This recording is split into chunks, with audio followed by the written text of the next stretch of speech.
Juan tamad. Nakatira si Juan sa high-tech smart house na AI powered. Moto niya, bakit ako kikilos kung pwede namang iba ang gumawa? Isang araw, nakita niya ang puno ng bayabas sa kapitbahay na hitik sa bunga. Bulong ni Juan habang nakahiga sa beanbag, gusto ko ng bayabas, pero parang nakakapagod. Kaya sumigaw siya, Alexa, umorder ka ng bayabas, yung galing sa likod bahay ng mga Reyes.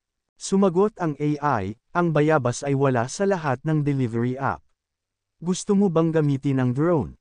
Ngumiti si Juan na hindi gumagalaw.